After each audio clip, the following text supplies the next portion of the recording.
Honorable Prime Minister Ji to reply the discussion.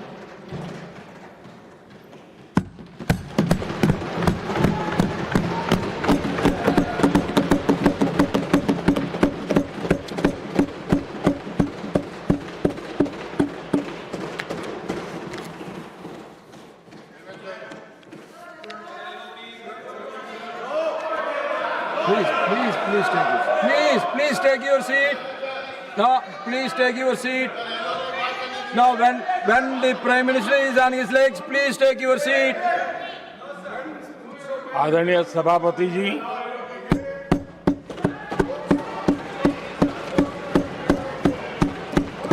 राष्ट्रपति जी के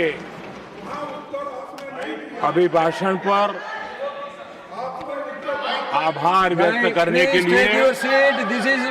This is not correct. Please take your seat. This is not correct. Please take your seat.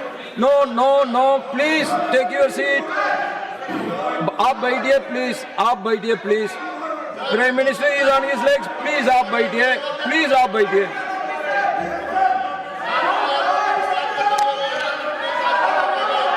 आदरणीय सभापति जी, इस धन्यवाद प्रस्ताव पर समर्थन के लिए इस सदन में अपनी भावनाओं को व्यक्त करना मैं अपना सौभाग्य मानता हूं। आदरणीय सभापति जी, विकसित भारत की यात्रा में बीते वर्ष देश के तेज प्रगति से विकास के वर्ष रहे हैं। Nothing will go on record except Prime Minister's जीवन speech. के हर क्षेत्र में, समाज के हर वर्ग को उनके जीवन में परिवर्तन का एक कालखंड रहा है। एक सही दिशा में तेज गति से देश आगे बढ़ रहा है। आदरणीय राष्ट्रपति जी ने बहुत ही बढ़िया तरीके से पूरी संवेदनशीलता के साथ उन्होंने This is not correct. इस You विषय please को sit your seat. हम Please. सबके सामने प्रस्तुत किया है। आदरणीय सभापति जी, मेरी एक प्रार्थना है, आदरणीय खड़गे जी की उम्र देखते हुए वो बैठ करके भी नारे बोल सकते हैं तो अच्छा होगा, ताकि उनको कष्ट न हो। पीछे नौजवान बहुत लोग हैं, तो खड़गे जी को No. आप बैठते बैठते भी When you are speaking, they are listening. You are नारे listening. बोलने की अनुमति दे दीजिए।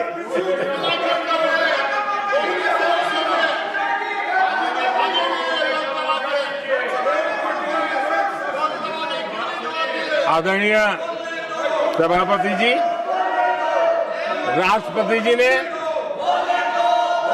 इस देश के मध्यम वर्ग, इस देश के निम्न मध्यम वर्ग, इस देश के गरीब, इस देश के गांव, इस देश के किसान, महिलाएं, विज्ञान हो, प्रौद्योगिकी हो, कृषि हो, सभी विषयों को लेकर के बहुत ही विस्तार से भारत के प्रगति का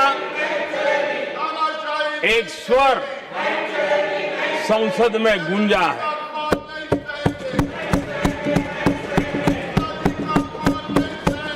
देश के नौजवान भारत के सामर्थ्य को कैसे आगे बढ़ा रहे हैं, इसकी भी विस्तार से चर्चा की है। हर वर्ग के सामर्थ्य को उन्होंने शब्दांकित किया है। और इतना ही नहीं, आदरणीय राष्ट्रपति जी ने भारत के उज्जवल भविष्य के प्रति एक विश्वास व्यक्त किया है। ये अपने आप में हम सबके लिए प्रेरक है। आदरणीय सभापति जी, 21वीं सदी का प्रथम क्वार्टर पूरा हो चुका है, लेकिन ये दूसरा क्वार्टर जैसे पिछली शताब्दी में भारत की आजादी के जंग में दूसरा क्वार्टर बहुत ही निर्णायक बना था। मैं साफ साफ देख रहा हूं कि विकसित भारत के निर्माण की दिशा में ये दूसरा क्वार्टर भी उतना ही सामर्थ्यवान होने वाला है, उतना ही तेज गति से आगे बढ़ने वाला है। और इसलिए आदरणीय सभापति जी, राष्ट्र का हर व्यक्ति ये महसूस कर रहा है कि एक अहम पड़ाव पर हम पहुंच चुके हैं।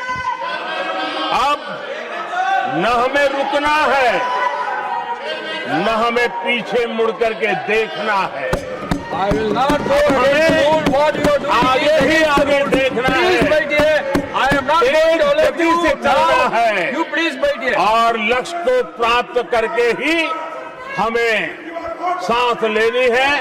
उस दिशा में हम आगे बढ़ रहे हैं। Nothing should go on return except to the Prime Minister's speech.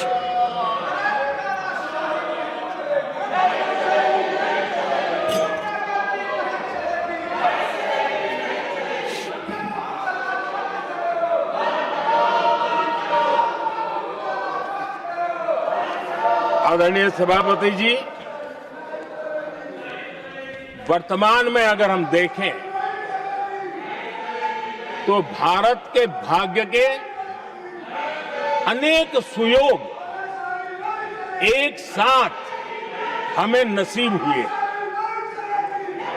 ये अपने आप में बहुत ही उत्तम संयोग है, ऐसा मैं मानता हूं। सबसे बड़ी बात है, विश्व के समृद्ध से समृद्ध देश भी बुजुर्ग होते जा रहे हैं। वहां की आबादी उम्र के उस पड़ाव पर पहुंची है हम जिन्हें बुजुर्ग के रूप में जानते हैं। हमारा देश ऐसा है जो विकास की नई ऊंचाइयां छू रहा है। उसी समय दिनों दिन हमारा देश युवा होता जा रहा है, युवा आबादी वाला देश है। ये अपने आप में एक बहुत अच्छा सुयोग है। आदरणीय सभापति जी, दूसरी तरफ मैं देख रहा हूं जिस प्रकार से विश्व का भारत के प्रति आकर्षण बढ़ा है, और उसमें भी विश्व भारत की टैलेंट का महात्म्य समझ रहा है। हमारे पास आज दुनिया का बहुत ही महत्वपूर्ण टैलेंट पूल है, युवा टैलेंट पूल है, जिसके पास सपने भी हैं, संकल्प भी हैं, सामर्थ्य भी है। और इसलिए ये दूसरा सुयोग है। शक्ति का आशीर्वाद हमारे साथ है। आदरणीय सभापति जी, भारत आज विश्व में जो चुनौतियां पैदा हो रही है, उन चुनौतियों का समाधान देने वाला एक देश आशा की किरण बना हुआ है, और हम समाधान दे रहे हैं। वैसा ही एक महत्वपूर्ण सुयोग है कि आज मेजर इकोनॉमी में भारत का ग्रोथ बहुत हाई है और हाई ग्रोथ और लो इन्फ्लेशन ये बहुत ही यूनिक संयोग है और ये हमारी अर्थव्यवस्था की मजबूती को प्रदर्शित करता है। आदरणीय सभापति जी, हम जिस गति से आगे बढ़ रहे हैं, जब हमें देश की जनता ने सेवा करने का मौका दिया तब फ्रेजाइल 5 के रूप में ये देश जाना जाता था। जब हमें अवसर मिला तब देश आजाद हुआ तब हम दुनिया में 6 नंबर की इकोनॉमी थे, लेकिन इन लोगों ने ऐसा हाल करके रखा कि 11 पे पहुंचा दिया। आज हम 3 पर जाने की दिशा में तेज गति से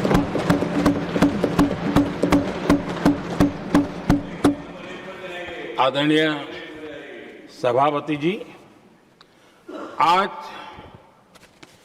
कोई भी सेक्टर देश कीजिए, चाहे साइंस हो, चाहे स्पेस हो, चाहे स्पोर्ट्स हो, हर क्षेत्र में आज भारत एक कॉन्फिडेंस के साथ, आत्मविश्वास से भरा हुआ भारत है।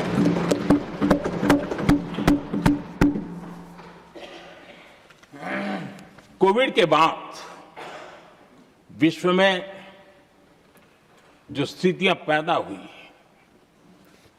और ऐसी नई नई चीजें जुड़ती गई, आज दुनिया संभल नहीं पा रही है। ऐसे में साफ साफ नजर आ रहा है कि दुनिया एक नए ग्लोबल ऑर्डर की तरफ, नए वर्ल्ड ऑर्डर की तरफ आगे बढ़ रहा है। सेकंड वर्ल्ड वॉर के बाद एक वर्ल्ड ऑर्डर बना था, अब एक नए वर्ल्ड ऑर्डर की तरफ विश्व बहुत तेजी से आगे बढ़ रहा है। और सबसे बड़ी खुशी की बात है, सारी घटनाओं का अराजनीतिक तरीके से निष्पक्ष भाव से विश्लेषण करेंगे तो झुकाव भारत की तरफ है।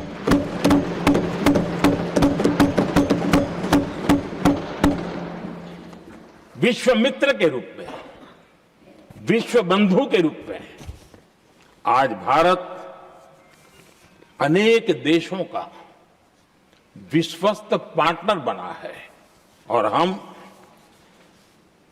कंधे से कंधा मिला करके विश्व कल्याण की दिशा में भी अपनी उचित भूमिका निभा रहे हैं, अपने सामर्थ्य से सहाय भी कर रहे हैं। आदरणीय सभापति जी, आज पूरा विश्व ग्लोबल साउथ की चर्चा करता है, लेकिन उस चर्चा के सूत्रधार के रूप में आज भारत वैश्विक मंचों पर ग्लोबल साउथ की बुलंद आवाज बन गया है।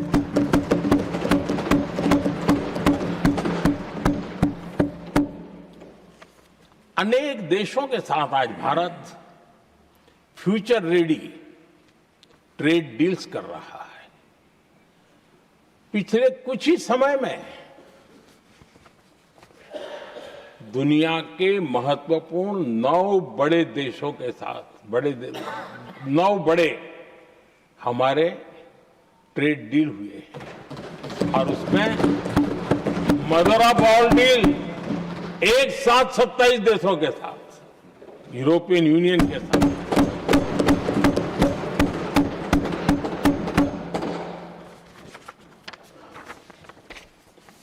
जो लोग थक गए,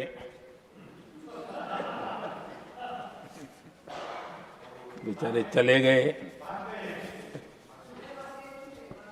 लेकिन कभी न कभी उनको जवाब देना पड़ेगा कि देश की ऐसी हालत कैसे बना के रखी थी कि दुनिया का कोई देश हमसे डील करने के लिए आगे नहीं आता था। आपने कोशिश की होगी, पीछे पीछे पीछे बहुत चक्कर लगाए होंगे, लेकिन किसी ने आपकी तरफ देखा भी नहीं होगा। क्या स्थिति ऐसे पैदा की? दुनिया के देश ऐसे ही भारत के साथ डील नहीं कर रहे हैं। आदरणीय सभापति जी, इसके पीछे सबसे बड़ी बात डेवलप कंट्रीज एक डेवलपिंग कंट्री के साथ डील करता है ना, वो अपने आप में भी अर्थ जगत के लिए एक बहुत बड़ा संदेश है। और मेरे लिए नई बात नहीं है। जब मुझे गुजरात में सेवा करने का अवसर मिला था तो मैं एक वाइब्रेंट गुजरात समिट करता था और मेरे लिए गर्व की बात थी कि एक स्टेट, हिंदुस्तान का एक स्टेट, मेरी इस वाइब्रेंट समिट के partner country, develop country Japan हुआ करता था। एक राज्य ने सामर्थ्य दिखाया था, आज मेरा देश है सामर्थ्य दिखा रहा है। ये तब होता है जब आपके पास आर्थिक सामर्थ्य हो, आपके पास आपके नागरिकों के अंदर, देशवासियों में एक ऊर्जा हो, और खास करके मैन्युफैक्चरिंग के लिए एक मजबूत इकोसिस्टम हो, तब जाकर के विश्व आपके साथ डील करने के लिए आगे आता है। वोट बैंक की राजनीति में डूबे हुए लोगों ने कभी भी देश के ऐसे अनेक पहलुओं पर मजबूती देनी चाहिए, ये कभी उनकी प्राथमिकता नहीं रही, और उसी का परिणाम है। और जहां तक कांग्रेस पार्टी का सवाल है, मैं साफ साफ कहना चाहता हूं, और मेरे शब्दों पे भरोसा नहीं तो मैं देश को, लोगों को कहूं कुछ मत करो, सिर्फ लाल किले से कांग्रेस के प्रधानमंत्रियों के जो भाषण है, सिर्फ उन भाषणों का एनालिसिस कर लो, आपको साफ साफ लगेगा कि न उनके पास कोई सोच थी, न उनके पास कोई विजन था, और न ही कोई इच्छा शक्ति थी। और इसका परिणाम है कि देश को इतना भुगतना पड़ा। आदरणीय सभापति जी, मैं कोटि कोटि देशवासियों का आभारी हूं। उन्होंने सेवा करने का अवसर दिया। हमारी काफी शक्ति उनकी गलतियों को ठीक करने में जा रही है। दुनिया के मन में जो उनके समय की छवि है, उस छवि को धोने में मेरी ताकत लगती है। ऐसा बर्बाद करके रखा हुआ था, और इस काम के लिए हमने फ्यूचर रेडी पॉलिसीज पर बल दिया है। और आज आपने देखा होगा, देश नीति के आधार पर चल रहा है, पॉलिसीज के आधार पर चल रहा है। एडोकिज्म को हमने त्याग कर दिया है, और उसके कारण विश्व का विश्वास बनता है। हमने रिफॉर्म, परफॉर्म, ट्रांसफॉर्म के मंत्र को लेकर के आगे बढ़े, और आज स्थिति ऐसी है कि देश रिफॉर्म एक्सप्रेस पर सवार हो चुका है।